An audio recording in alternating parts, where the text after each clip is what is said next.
इस वीडियो में हम शुरू करेंगे गांधीयन प्रिंसिपल से। ठीक है, इससे पहले हम सोशलिस्टिक प्रिंसिपल्स को पढ़ चुके हैं, अब पढ़ने वाले हैं गांधीयन प्रिंसिपल को। गांधीयन प्रिंसिपल जो कि गांधी जी की आइडियोलॉजी पर, विचारधारा पर बेस्ड है। ठीक है, ये सिद्धांत जो है आर्टिकल 40, आर्टिकल 43, 43B, 46, 47 एंड 48 ये गांधीयन प्रिंसिपल पर बेस्ड सिद्धांत हैं, जो कि represent the program of reconstruction enunciated by Gandhi during the national movement. इसके ऐसे सिद्धांत हैं जो कि रिप्रेजेंट करते हैं ऐसे प्रोग्राम्स को जो कि गांधी जी के द्वारा चलाए गए थे। रिकंस्ट्रक्शन नेशनल मूवमेंट, जब हमारा स्वतंत्रता संग्राम के समय में गांधी जी के द्वारा ये प्रोग्राम्स चलाए गए थे। ठीक है, तो ये गांधीयन प्रिंसिपल पर बेस्ड सिद्धांत है।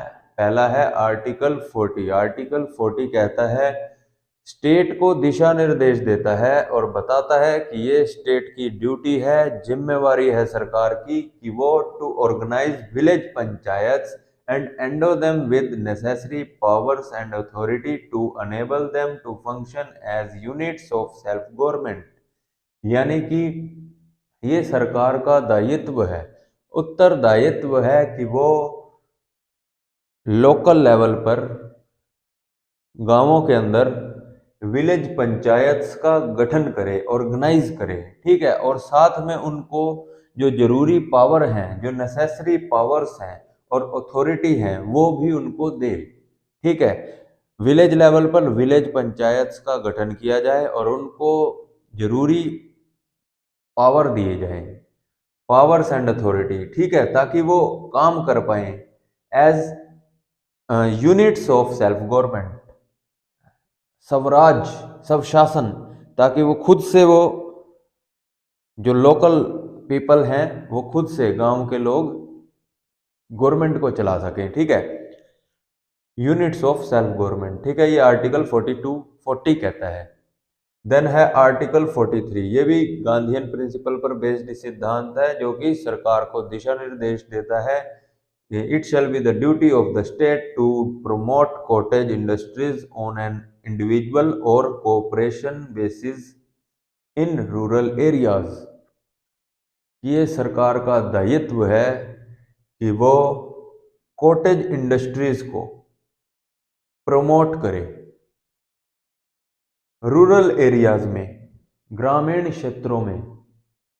ये जो कॉटेज इंडस्ट्रीज की प्रमोशन है, ये इंडिविजुअल लेवल पर भी हो सकती है, व्यक्तिगत तौर पर भी हो सकती है और कोऑपरेशन बेसिस पर भी हो सकती है। ठीक है ना। देन आर्टिकल 43B, ये भी गांधीयन प्रिंसिपल पर बेस्ड सिद्धांत है, जो कि कहता है, it shall be the duty of the state to promote voluntary formation, autonomous functioning, democratic control and professional management of cooperative societies. ये आर्टिकल सरकार को दिशा निर्देश देता है और कहता है ये सरकार की जिम्मेवारी है कि वो कोऑपरेटिव सोसाइटीज को, उनकी फॉर्मेशन, उन कोऑपरेटिव सोसाइटीज को शुरू करे, उसकी फॉर्मेशन करे, वॉलंटरी फॉर्मेशन हो, ऑटोनोमस फंक्शनिंग हो कोऑपरेटिव सोसाइटीज की। ऑटोनोमस फंक्शनिंग यानी कि उनको कुछ अधिकार दिए जाएं, स्वतंत्रता पूरी 100% ना हो, लेकिन 60 to 70% उनको स्वतंत्रता दी जाए। जो 60 to 70% इंडिपेंडेंस, स्वतंत्रता होती है काम करने में, उसको स्वायत्तता बोला जाता है, ऑटोनोमस बोला जाता है।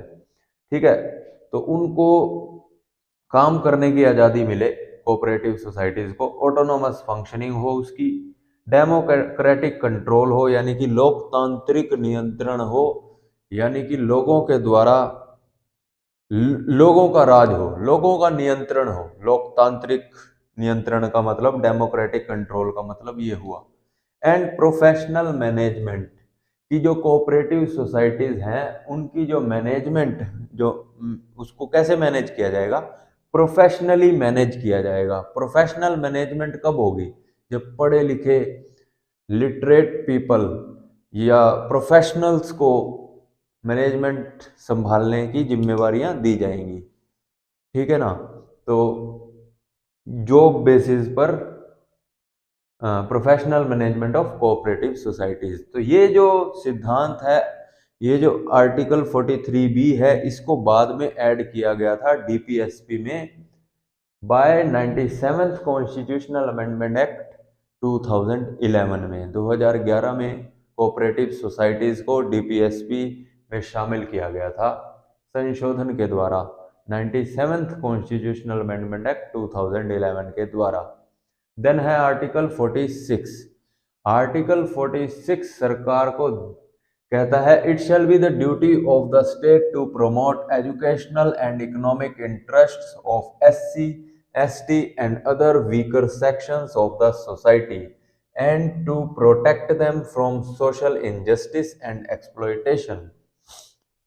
तो ये आर्टिकल सरकार को दिशा निर्देश देता है और कहता है कि सरकारें जो हैं वो एससी कैटेगरी के लोगों को, जो शेड्यूल कास्ट्स होते हैं, या scheduled tribes, ST category and other weaker sections, जो कमजोर वर्ग हैं और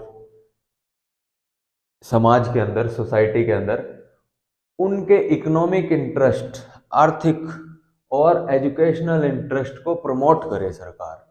सरकार की जिम्मेवारी है कि वो एससी, एसटी और अदर वीकर सेक्शंस के लोगों की एजुकेशन और इकोनॉमिक इंटरेस्ट को प्रमोट करे, ठीक है, उनको हेल्प करे। And to protect them from social injustice and exploitation, कि जो समाज में जो जाति के आधार पर जो भेदभाव किया जाता है या अमीर गरीब के बेसिस पर जो भेदभाव किया जाता है वो उनके साथ ना हो।